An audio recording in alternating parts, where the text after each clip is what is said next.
Okay. 1.1.4 Compound Procedures. We have identified in Lisp some of the elements that must appear in any powerful programming language. Numbers and arithmetic operations are primitive data and procedures. What?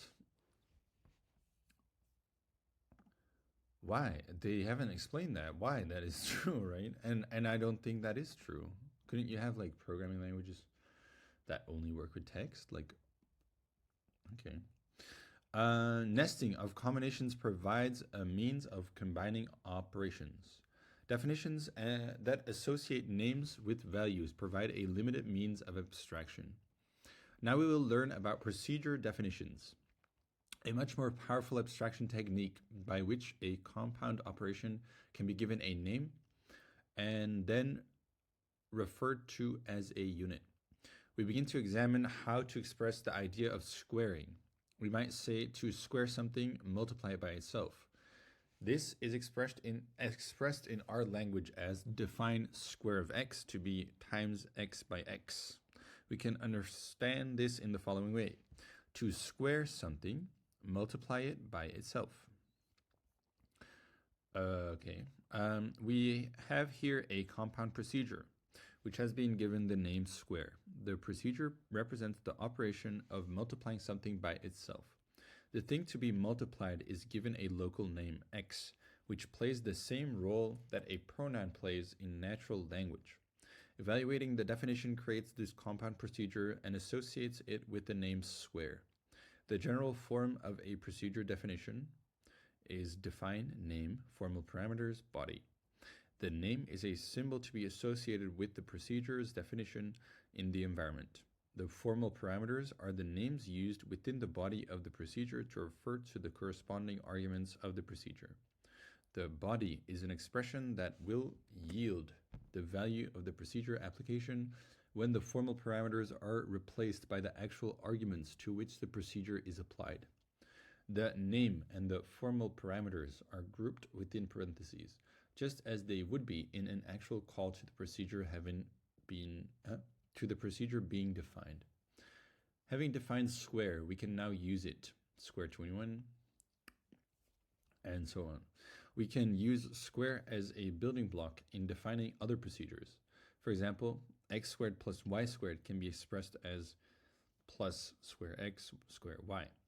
We can easily define a procedure, a sum of squares, that given any two numbers as arguments produces the sum of their squares.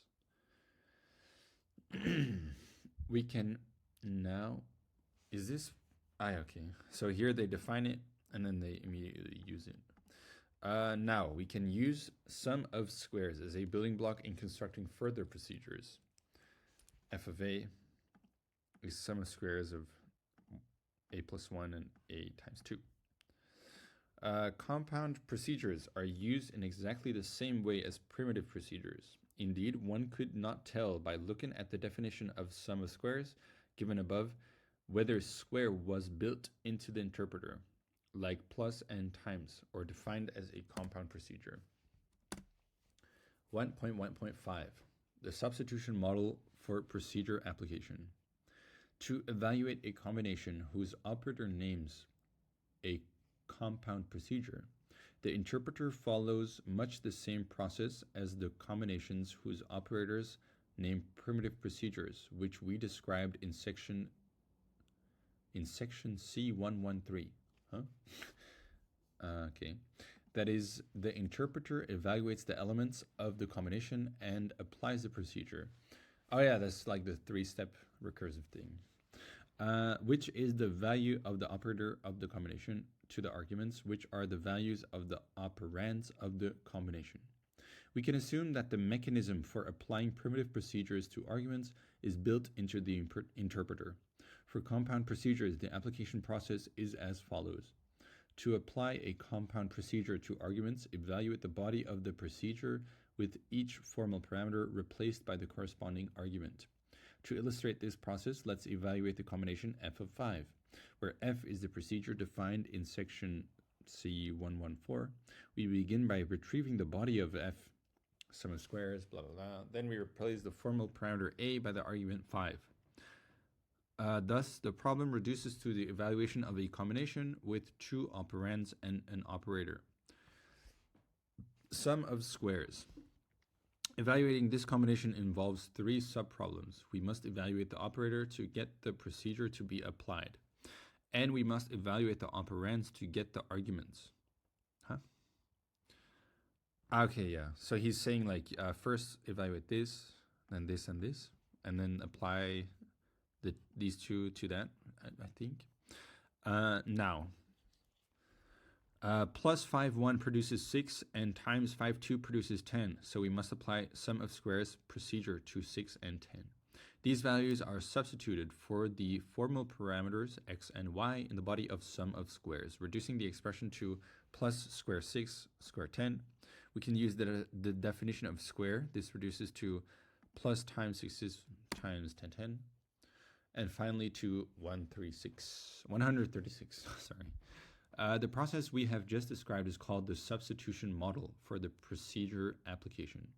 It can be taken as a model that determines the meaning of procedure application. Insofar as the procedures in this chapter are concerned, however, there are 2 points that should be stressed. The purpose of the substitution is to help us think about procedure application, not to provide a description of how the interpreter really works. Typical interpreters do not evaluate procedure applications by manipulating the text of a procedure to substitute values for the formal parameters. In practice, the substitution is accomplished by using a local environment for the formal parameters. We will discuss this more fully in Chapter 3 and see Chapter 4 when we examine the implementation of an interpreter in detail. Over the course of this book, we will present a sequence of increasingly elaborate models of how interpreters work, culminating with a complete implementation of an interpreter and compiler in Chapter 5.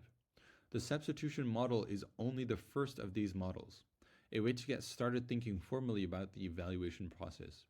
In general, when modeling phenomena in science and engineering, we begin with simplified, incomplete models. As we examine things in greater detail, these simple models become inadequate and must be replaced by more refined models.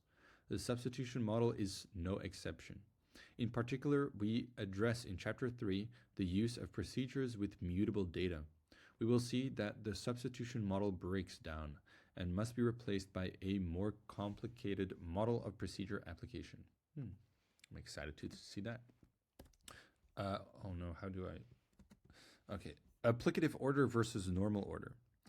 According to the description of evaluation given in section C113, why do they always put like C in front of there? That's strange. The interpreter first evaluates the operator and operands and then applies the resulting procedure to the resulting arguments. This is not the only way to perform evaluation.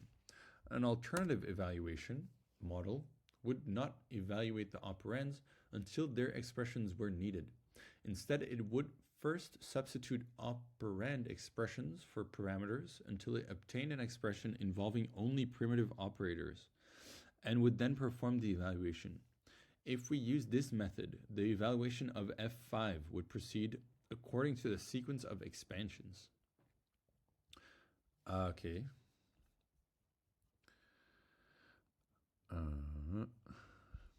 So first it like grows completely and then they reduce it. This gives the same answer as our previous evaluation model, but the process is different. In particular, the evaluation of plus 5,1 and times 5,2 are each performed twice here, corresponding to the reduction of the expression times xx, with x replaced respectively by plus 5,1 and times 5,2. This alternative fully expand and then reduce evaluation method is known as normal order evaluation.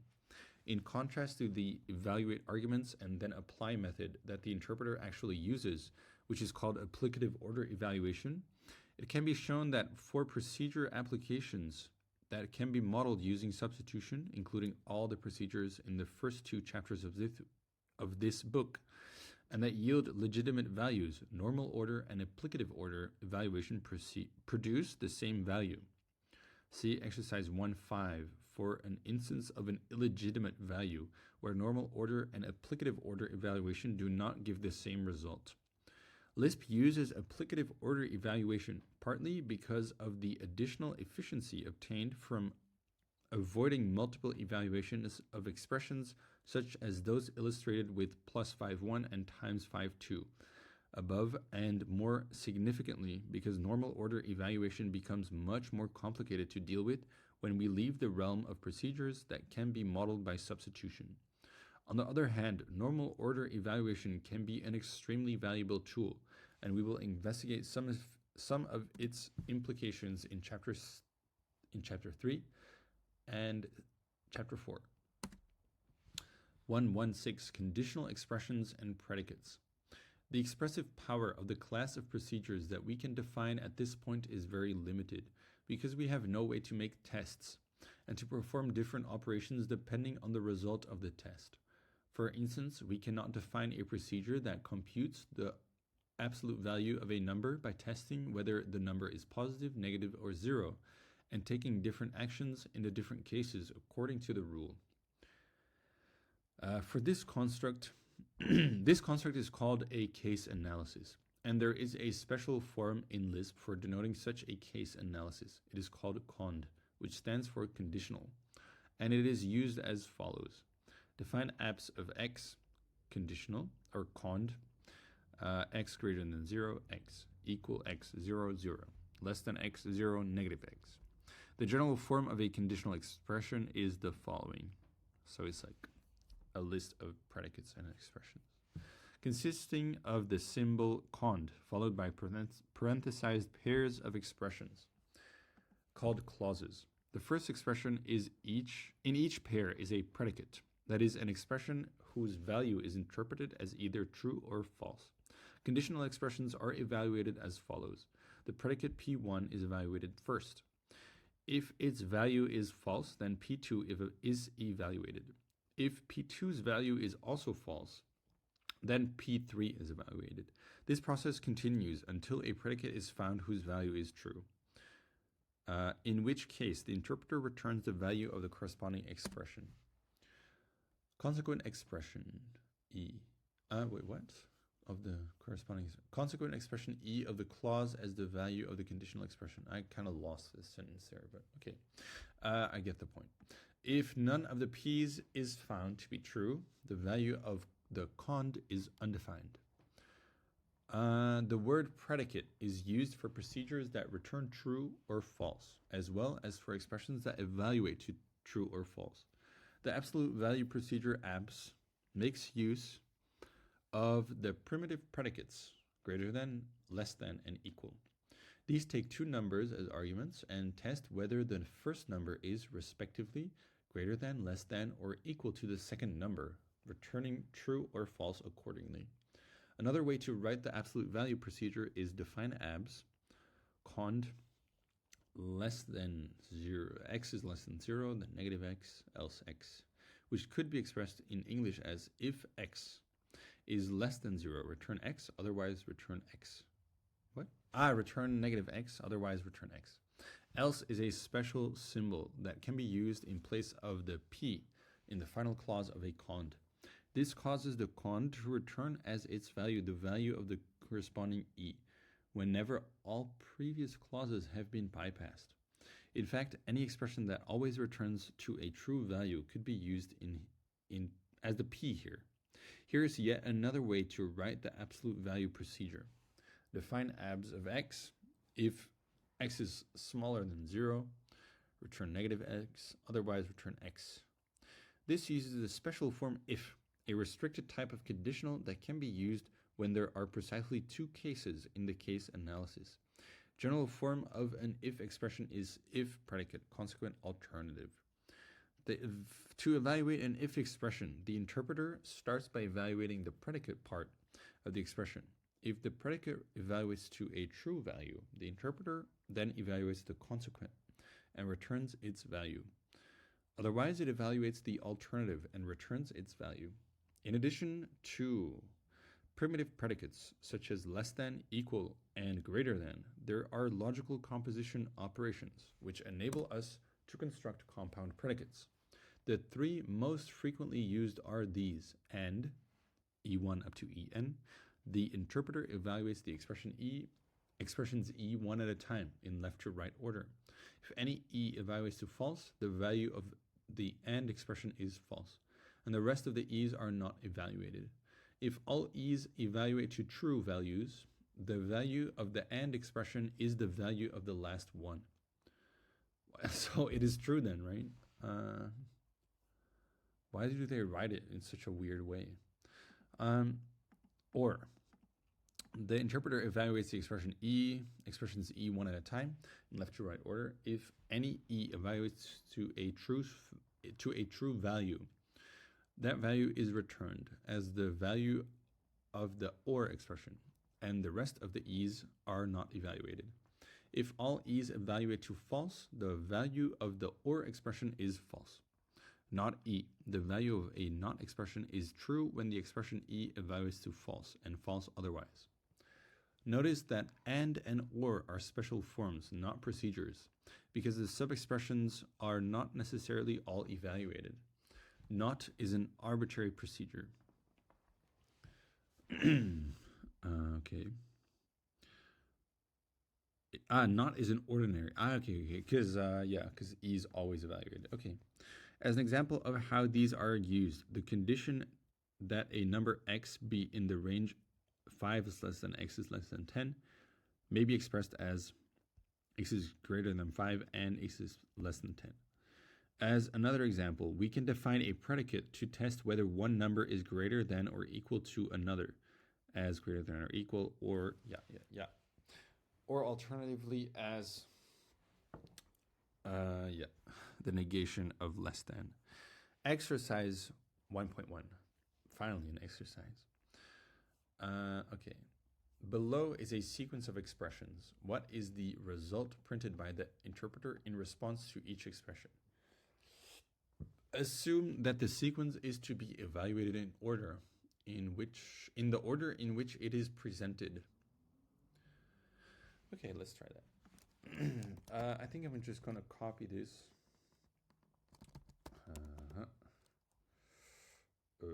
And then make a new file. SICP exercise 1.1. Let's just make it a markdown file or something. And then it says make directory. Okay, let's see if this works. Paste. Okay, I don't know. Okay. Okay, so let's always, how do you, okay, how am I gonna do this? Maybe I put my thing between these. So, okay, let's do it like that. Plus, why? Oh, there's no markdown mode. Okay, wait.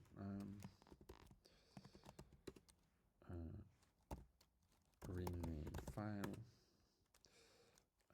SICP exercise to SICP. Oh, what? Wait, let's try that again. Okay. SICP exercise 1.1.org.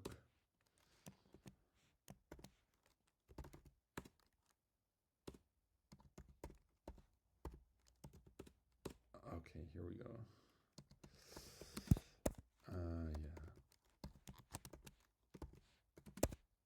Oh no, that's not good. Man, I should have prepared this a little bit maybe. Like these.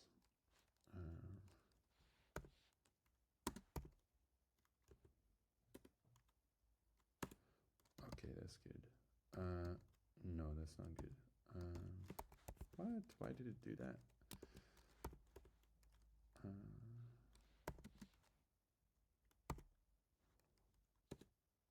why does it? Oh yeah, this times. Okay. But there's like, okay. No, this is not good. I don't really know org mode that well. Okay, let's just write it without much thought. I'll just put it like this.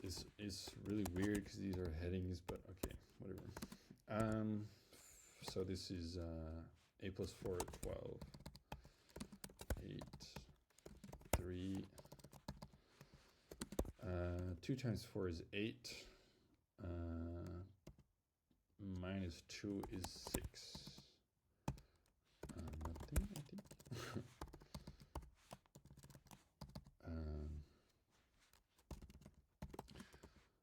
But stores in, what is it called again? Context or environment? Or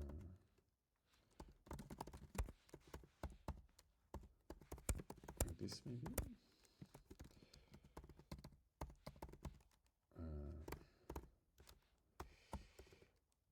I wonder if you say define b a plus 1, does it take the value? Or so let's say we increment a and then we reevaluate b. I don't know how that works.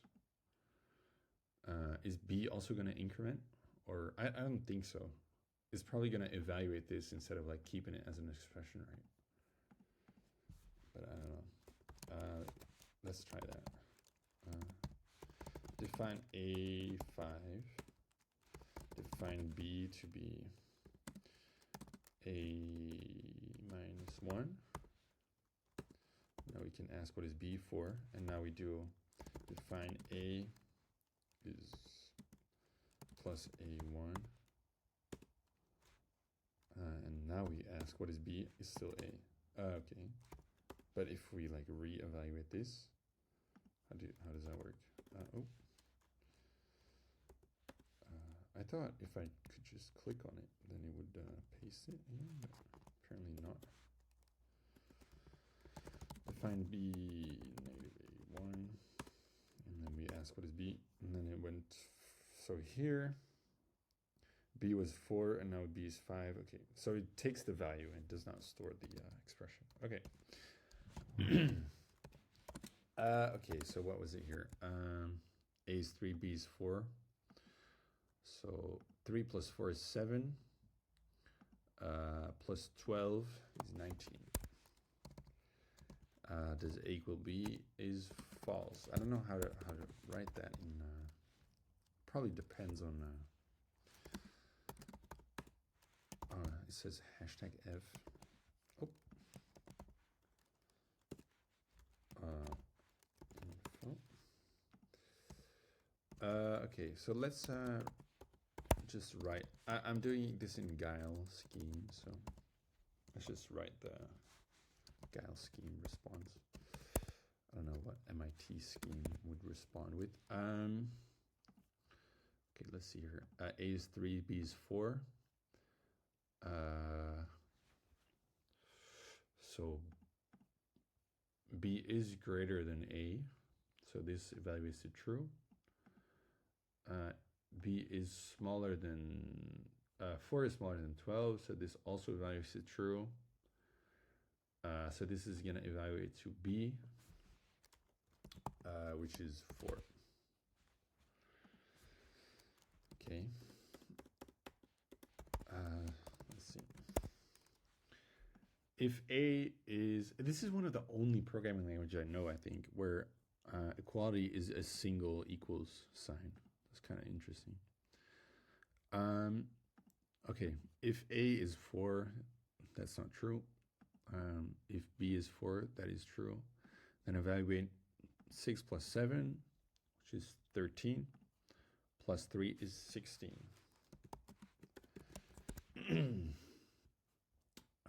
Okay, if B is greater than A, then pick B. So this is going to evaluate to 4. 4 plus 2 is 6. Okay. we're almost out of time, so I'm just going to do this last one. Okay, if A is greater than B, that's not true. If A is less than B, yeah, that is true. So then it's going to give us B, which is 4. And then what? Oh yeah, and then we do times, so 4 times 4, which is 16. Let's go.